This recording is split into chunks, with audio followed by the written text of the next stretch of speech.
June 16, 2015, Donald Trump descended an escalator into the gilded lobby of Trump Tower in downtown Manhattan to officially announce his candidacy for the President of the United States.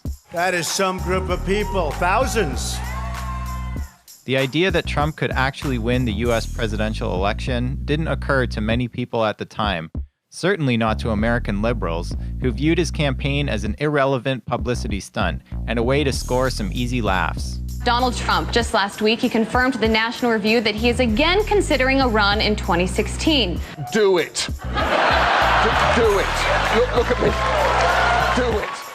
As the months dragged on, this laughter became tinged by a growing sense of unease as Trump steadily rose to the head of the Republican pack.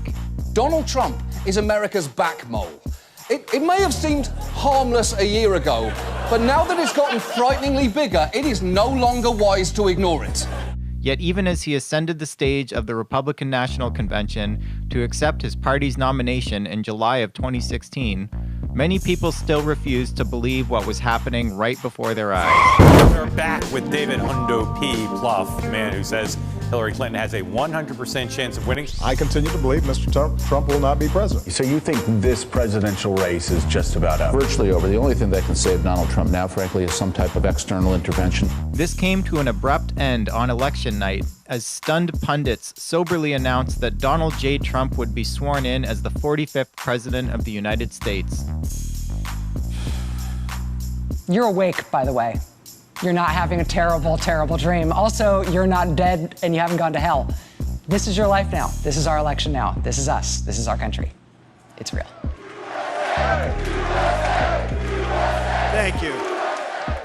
The Democratic Party and its various corporate media appendages had grossly underestimated the anti-establishment backlash that decades of neoliberal capitalist policies had fostered among broad swaths of the American population.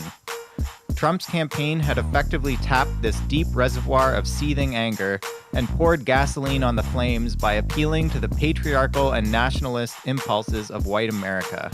Get the fuck out of here! Our country, motherfucker! Our country! Proud fucking American! Made in USA, bitch! Trump! I love Trump! Fuck you! On election night, as 4chan trolls and alt-right figures celebrated, and liberals sank into paralysis and fatalistic despair, anarchists, anti-authoritarians, and crowds of angry youth took to the streets. In cities across the country, large, spontaneous demonstrations broke out before the votes were even finished being tallied. Many of these protests were militant, with participants burning effigies, clashing with police, and shutting down major highways. In Oakland, 2 police cars were smashed up and burned, and several cops were sent to the hospital with injuries. Within this charged political atmosphere, a multi-city network of anarchists stepped up to begin planning a massive demonstration aimed to coincide with Trump's inauguration on January 20th. Within days, a website was calling on people to #DisruptJ20. Over the next 30 minutes, we will take a look at the historic protests that rocked the streets of DC that day, as well as the unprecedented wave of mass repression that followed. Along the way, we will speak with a number of defendants and their supporters as they share their experiences of running riot in Washington, taking on the Department of Justice in court, and ultimately staying out of trouble.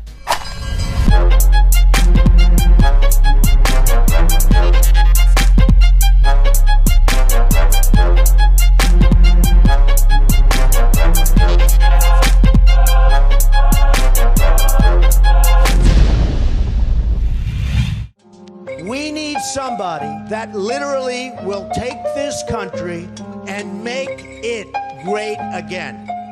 Donald Trump wins the presidency. The next day, we're just like, now what? Days later, we had a website up, put together a video, a Facebook event, and all this.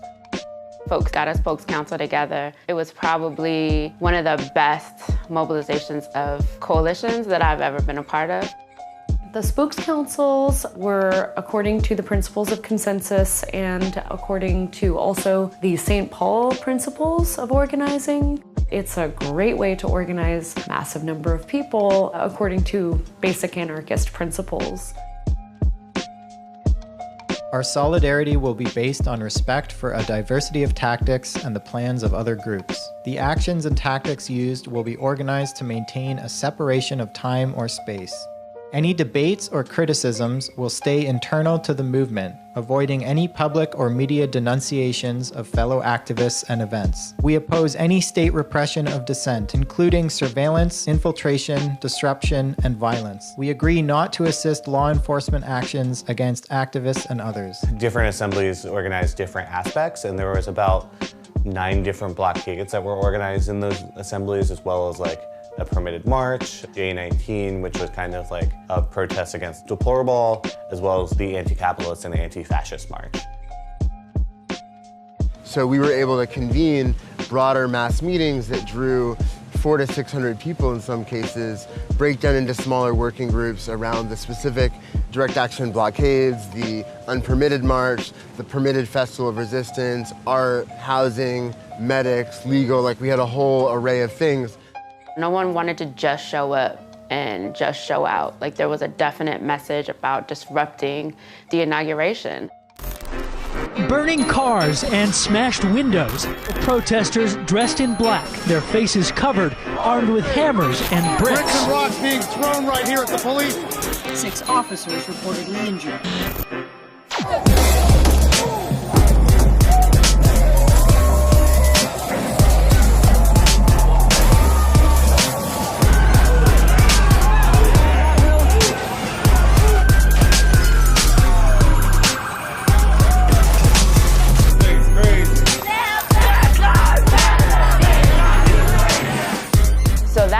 Our goal was to shut down a checkpoint. We started with a rally in front of the MPD offices. Obviously, one of the things we continue to fight is the police brutality and murder here in DC. And the first thing we did was lock up in chains to what would have been the checkpoint entrances to the actual parade route. We got there before it opened. Nobody ever got through that checkpoint for the entire day.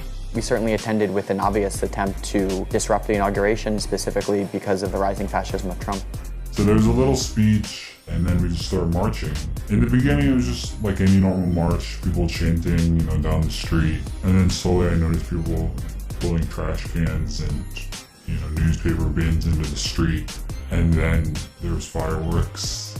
And then finally, I started seeing windows broken. I remember seeing the Bank of America, all of their windows were completely gone. So this is what happens in the rest of the world when people fight against a fascist government. Levels of seriousness that are not like our protests here where we yell and scream and then go home. That people start realizing this is a little more serious than just I'm mad today or our president is gonna be terrible. Yeah, and looking back as a participant, that day cemented what solidarity looks like. But then all of a sudden, everyone just started running. The cops would come and corner us one way, making us go another way, and then corner us this way. So while we're running away, eventually we notice there's a whole bunch of cops in front of us.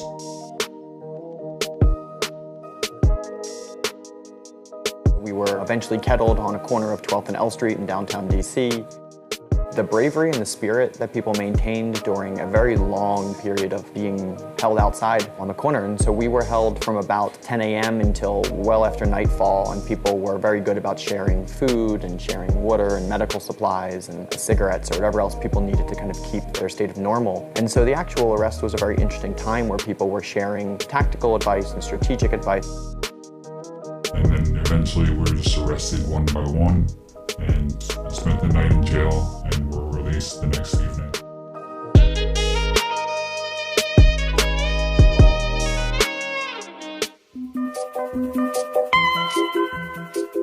For years now, cops in DC have had a reputation for being relatively restrained when it comes to dealing with public protests. But while it's therefore understandable that the indiscriminate use of flashbangs, pepper spray, and mass arrest that occurred at the J20 protests caught many participants by surprise, these actions weren't without historical precedent. Hey, hey, oh, oh, the IMF has got to go. Hey, hey, oh, oh. Back in the heyday of the anti-globalization movement, Washington was ground zero for two major protests against the World Bank and IMF, where similarly heavy-handed crowd control tactics were employed by DC's Metropolitan Police Department, or MPD, as part of an official policy of preemptive mass arrest dubbed Trap and Detain. At the so-called A16 anti-capitalist demonstrations of April 2000, the MPD arrested over 1,300 people, including a sweeping roundup of 648 protesters on the eve of the weekend's major demonstration. 2 years later, at a similar protest in September of 2002, the MPD and federal U.S. Parks Police encircled and mass arrested around 400 people in Pershing Park, 1 block away from the White House. Detainees were hogtied and left in stressed positions for more than 24 hours before ultimately being released. Civil rights lawyers, led by the Partnership for Civil Justice, responded to these 2 mass arrests by suing the MPD and the federal government. The resulting lawsuits cost DC taxpayers over $20 million in damages, embarrassed city politicians and the police top brass, and ultimately led to legislation that placed new controls on police activity, including guidelines explicitly outlawing the use of arbitrary mass detention. But it's a well-known fact that police don't exactly appreciate checks on their authority, and the cops in DC are no exception. On the day of the Disrupt J20 protests, interim police chief Peter Newsham, who 16 years earlier had personally ordered the mass arrest of protesters in Pershing Park, had been on the job for just over 4 months, and no doubt emboldened by Trump's campaign promises to give cops free rein to brutalize people however they saw fit, he decided that the era of playing nice was over.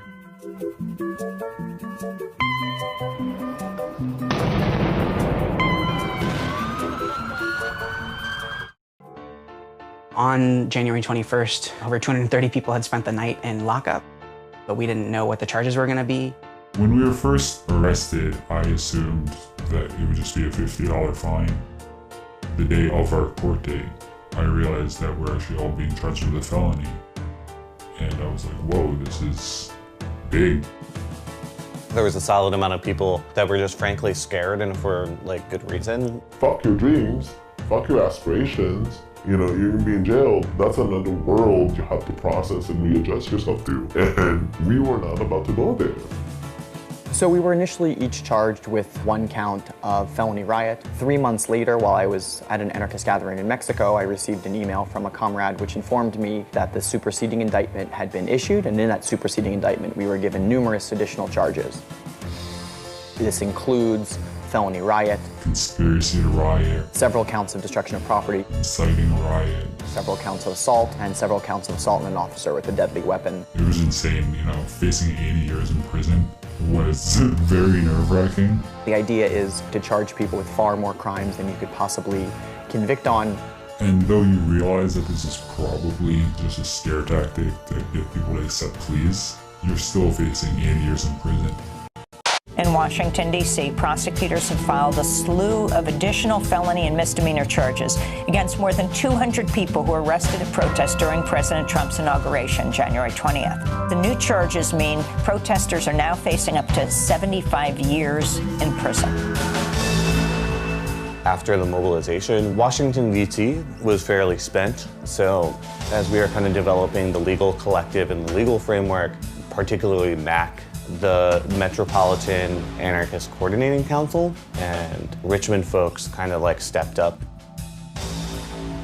I became more involved in providing legal support on January 21st, sort of directly in the aftermath. There were multiple different sort of hubs of people providing different kinds of support, and the place that I was most active was in the DC Legal Posse, the collective that sort of sprung up specifically to provide support. MAC helped bottom line the initial assemblies of defendants that allowed for folks to draw together 4 different points of unity to sign on to. People would break off, come up with ideas, and then we would discuss them. Like, I don't like this point, but I do like this point. Let's expand a bit on this point. Everything was hinging on having to make this shit work. This was very much a multi-city, decentralized effort. Multi-city for us meant movement for Black Lives more locally, but in contacting the movement for Black Lives nationally, which is made up of about 75 different national organizations and really coordinating with them to talk about what this meant and to make sure that when we talked about it, that we always incorporated places like Ferguson, where there are political prisoners from the Ferguson uprising. So the coordination essentially were weekly meetings and different calls that people did legal research and kind of like formed working groups. And those working groups did various tasks. I was able to help with a lot of the media work. You know, the defendants wanted to do their own media, and like, that's the best kind of media there is anyway. I gave a bunch of interviews. We did a lot of off-the-record background for reporters to explain how this case fits into a larger context. So it was a very robust campaign. We had yard signs. It was very grassroots. It was very professional. So I was really proud of the work that everyone did. We used a lot of decentralized tactics to approach it. One of the things which is really quite amazing with the large and diverse group of people who faced federal prosecution was the ability for people to act collectively and to resist this kind of knee-jerk reaction to take some sort of plea bargain.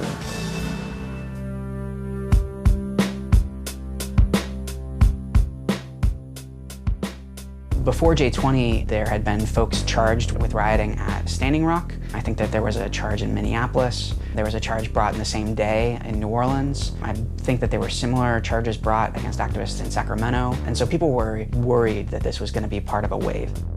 I would say that the charges are designed to criminalize certain forms of dissent. They're designed certainly to criminalize tactics and strategies, specifically the use of public mass assemblies and specifically the use of black bloc tactics. The U.S. Justice Department actually tried to say that participating in the Black Bloc was a conspiracy riot. Very early on, it became clear that the state had taken the 230 people and broken them up into categories. And it seemed to be that the categories were meant to show a continuum of culpability. There was movers, which were like allowed for reabsorption. There was alleged breakers, which were people who did an alleged act, such as break a window or throw a newspaper box into the street. The third category, which I was accused of, was an alleged organizer. People who allegedly made the Black Bloc on J20 happen. The fact that there had been these changes to police procedure and these limitations to police tactics that had been won after some pretty brutal clashes in the early 2000s had sort of established the tone in DC. And I think a lot of people in DC had gotten used to the police handling people with kid gloves. And I think the police had gotten used to a lot of permitted marches. I've grown up here, I've lived here my whole life. We thought that there wouldn't be mass arrests on J20 because there hadn't been mass arrests since something like a decade prior.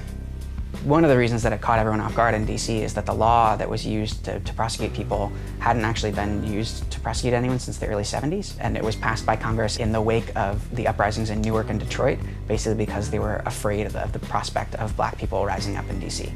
There was a definite need to say why we support J20. You know, a lot of times folks were like, that's just them skinny white folks with masks on, and we don't have anything to do with that, when the truth is, they are us and we are them. And so it could have been us on J20, but it's always us as Black liberation fighters. The potential threat for becoming political prisoners or political casualties is high in this game, and we know that.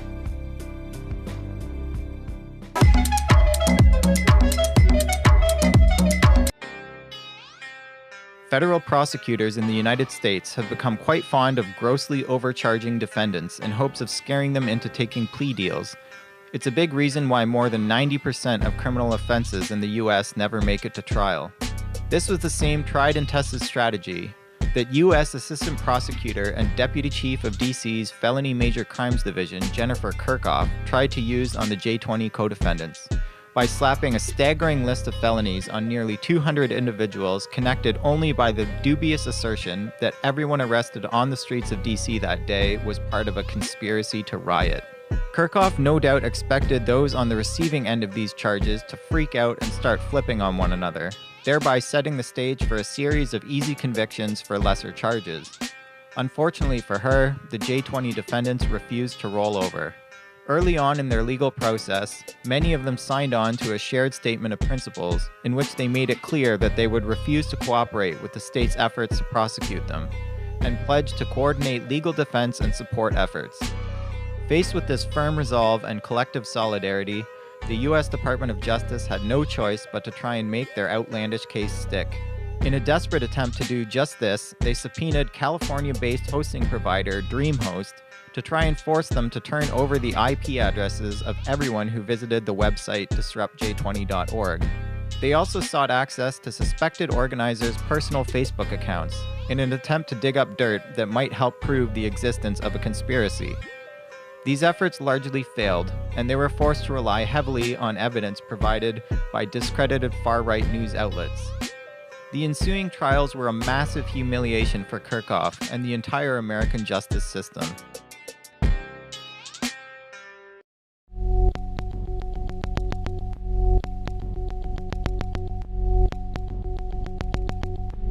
Conspiracies are essentially a thought crime. A conspiracy to riot is essentially three people getting together and saying there should be a riot. What conspiracy law basically says is that anyone who's convicted of or can be found liable for any particular crime, in this case the criminal conspiracy, is thus responsible for all the crimes that stem from that. Essentially saying if you were out on the streets on, Inauguration Day and you were dressed a certain way, chanting the same chants, espousing certain messages, by bringing medics, you are presumptively part of a plot hundreds of people deep to riot in the streets. The state asserted in a rather untraditional way that the conspiracy itself can be spontaneous. In other words, if two people are walking by a store and they say, hey, that store looks unlocked, let's go rob it, that a conspiracy is actually derived in that moment. So the state argued that during the J20 actions, that people conspired in the street. It means that they have a much lower bar to clear in terms of what they need to prove. It gives prosecutors an incredible amount of leeway in terms of who they can charge. The state would consistently assert that defendant A did not assault anyone, nor did they break any windows. But by being present at an assembly, they have thus conspired to facilitate others to break windows and to carry out assault. Hey there everyone, this is James O'Keefe with Project Veritas. After we released these few videos exposing Disrupt J20, we have a couple updates for you. Project Veritas is an organization that has made their mark sending these individuals into organizations and planning meetings who are pretending to just be another left-wing participant, just another lefty, but actually they're wired up with secret cameras and try to find things that they think they can use as dirt against the organization to try these organizations in the court of public opinion and either bring down their funding or bring down their support and give them a bad name. Our attorney met with the Terrorism Task Force detective this morning. The representative from the U.S. Attorney's Office was also going to be attending, and our attorney reports to us that they are looking at the full footage. They are investigating, they're analyzing the tapes and the batches of emails we've sent them, so they contacted us last night. Looks like there's been some legal developments.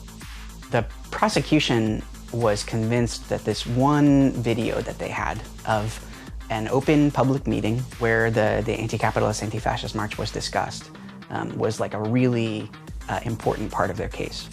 I made an offhanded comment that became kind of like a center for why I got indicted. Okay. And just remember when we go to the Festival of Resistance, that's like a space that's supposed to be family friendly.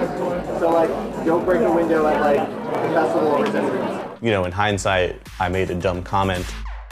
Project Veritas was not actually the only sort of ultra-right-wing organization that the U.S. Attorney's Office and the Metropolitan Police Department collaborated with and used footage from in this prosecution.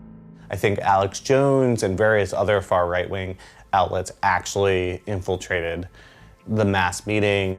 They also got independent footage and reports from the Oath Keepers, which is a right-wing militia, from Rebel Media, which is an alt-right white nationalist media outlet from Canada. Hammers, holy crap. This is not peaceful protest. This is anarchy. At the end of the last of those video files, the Project Veritas operative is chatting with a few people, and you see at the end of the video, the initial one that we got, the operative and this guy he was talking to kind of walk out of the doors of the building they're in, and the video just stopped. Go back out there. A year plus later, after some litigation about, very generally speaking, the completeness of the Project Veritas cache that the defense had been given, the government made a second disclosure of the 4 video files we got, plus some additional video files we had never been given access to. The 4th video file of that initial 4 that was disclosed, when we get to the end scene when the Veritas operative and the other gentlemen are walking out, it doesn't abruptly end. The U.S. Attorney's Office protested that the reason that they cut that off is because there was nothing on screen. And so people think that maybe like the person who was wearing the button cam put on a jacket, so there was still audio, but there was no video. And in that audio, the person who was recording the video called Veritas and said, "Yeah, I was talking with one of the organizers from IWW. I don't think they know anything about like the upper echelon stuff." That led obviously to a whole bunch of uproar and more litigation. They withheld like 69 videos, but they also withheld the identity of the person who filmed the videos. A week before trial, my lawyer was actually able to interview them, and all of a sudden they also became a star witness in my case. They actually undermined the narrative that Kirchhoff was putting out there by saying, like, I didn't believe anyone was planning violence that day. And that ultimately led to the chief judge finding a Brady violation.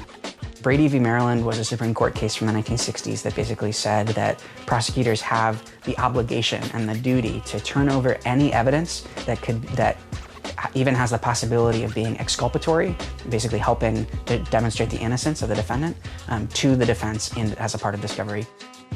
And as a result of all of that, he dismissed certain charges with prejudice against certain defendants, barred the introduction of any Project Veritas videos, and any evidence of a conspiracy. He effectively wiped out the government's conspiracy case. And from that moment forward, the dominoes just started falling, and there were no more prosecutions after that. In a blow to the Trump administration's efforts to silence dissent, the first trial of people arrested at Inauguration Day Disrupt J20 protests ended Thursday. In December, 6 of those people were acquitted, and the government dropped charges against 149 others. However, 59 protesters are still facing multiple felony charges. The group Defend J20. The government, in a statement, said that it would now, quote, focus its efforts on a smaller core group that we believe is most responsible for the disruption. Prosecutors have dropped felony charges against several people who face possible decades-long prison terms after they were arrested. Dozens of protesters arrested at President Trump's inauguration are now off the hook, and some of them could get paid. What?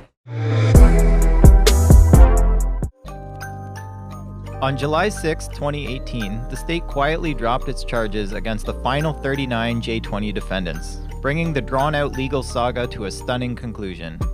In the final tally, out of the 226 individuals eventually prosecuted for their participation in J20 protests, 205 cases were dismissed, with 21 individuals taking plea deals, most under youth statutes that saw the bulk of their charges dropped. The state wasn't able to secure a single jury conviction. Throughout the course of these proceedings, J20 defendants received an outpouring of solidarity, with comrades around the world taking part in coordinated days of action, dropping banners, throwing up graffiti, and dedicating militant direct actions to their cause. These comrades knew that the stakes of this case were high, which only made the victory so much sweeter. And to top things off, class action lawsuits have been filed against the Metro PD, which will almost certainly translate into a nice little payday for co-defendants, thanks to the cops' inability to follow their own rules. Additional proceedings have also begun against Kirchhoff herself, stemming from her botched attempts to secure decades-long prison sentences through a desperate campaign of lies and misinformation.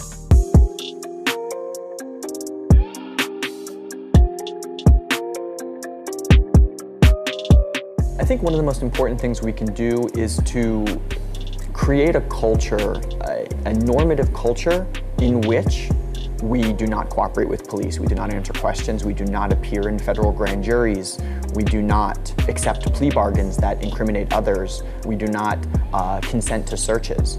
And creating these as practices which are just the norm allows us to act collectively in a way that protects the most vulnerable.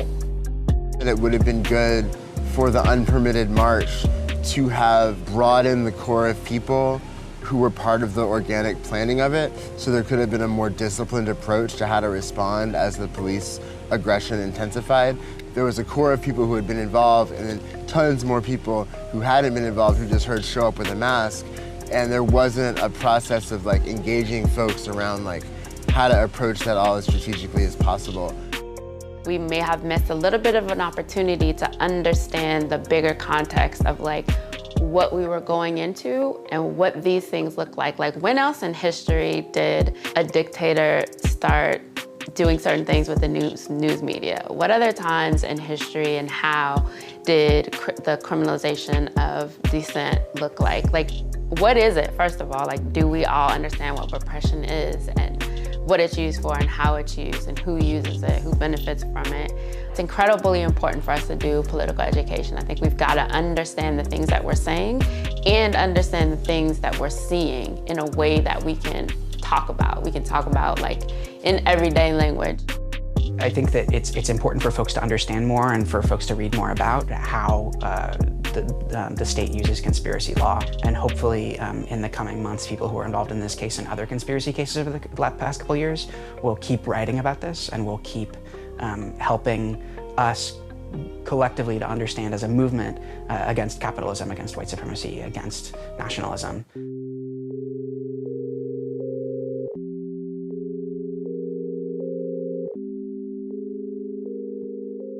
So a couple months after we were all arrested, I was at home and I get a frantic call from my coworker. So I go on Facebook and I see that my personal Facebook is being attacked. My address is being given out. They obviously know where I work. And it was clear that I was doxxed by the far right. A list of everyone arrested during the J20 was released. And I believe, and what most people believe, is that the cops actually provided this list to the far right. We fought the feds subpoenaing our Facebook. Then they wound up actually getting access to all of our data with names redacted except for our own names. That, so far, has not gone anywhere, and that's why you practice good security culture. During the J20 prosecution, there was a lot of discussion about, points of unity and people agreeing to certain points of unity. And in a sense, I'd like us as a movement to move beyond that, where when people are arrested, when people are in custody, they presume that already there's going to be mass defense, there's going to be collective defense, there's going to be non-cooperation with plea agreements, there's going to be non-cooperation with federal grand juries. If you have deep-rooted trust, you can navigate political and tactical and strategic disagreements without never speaking to people again who you used to work with really closely. The major victory, apart from 200 plus people having their lives back, is hopefully that there was a little bit of a roadblock put in place to what I saw as a really massive erosion to the ability to go out and be an opposing voice. In terms of social precedent, in terms of the ways that people treat this case and might react to similar things in the future, having this as one of the examples to sort of draw on, I think that was really important and a big win for the left and for the grassroots. I think this is a true test case, and I think it's very clear that we rose above that and that people were able to act collectively in a time when the state was doing all it could to kind of split us apart and pit, so-called good protester against bad protester, against those of us who were, quote, just there, to those of us who are, quote, breaking things. And so I think that really is an example of solidarity in action and a real true strength of our collective abilities.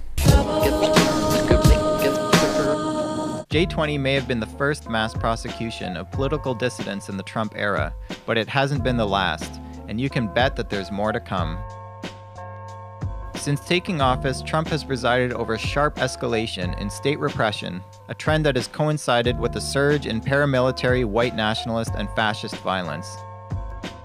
So far, migrants, refugees, and Muslims have borne the worst of this reactionary wave, but they are not the only groups in the crosshairs. As women and trans folk brace themselves for expected rollbacks of gender identity and reproductive rights emanating from the Supreme Court, new federal and state legislation has already been introduced to criminalize numerous different forms of political protest, with laws specifically targeting land defenders and anti-fascist protesters for enhanced sentencing.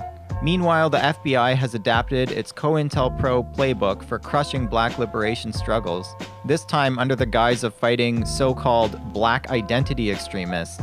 These continue to be dangerous times, and while we can and should celebrate the J20 victory, it's also important to not allow it to lull us into a false sense of security. So at this point, we'd like to remind you that Trouble is intended to be watched in groups and to be used as a resource to promote discussion and collective organizing. Are you interested in starting a local legal support collective, or just seeking to increase your crew's knowledge of how to navigate the court system? Consider getting together with some comrades, organizing a screening of this film, and discussing where to get started.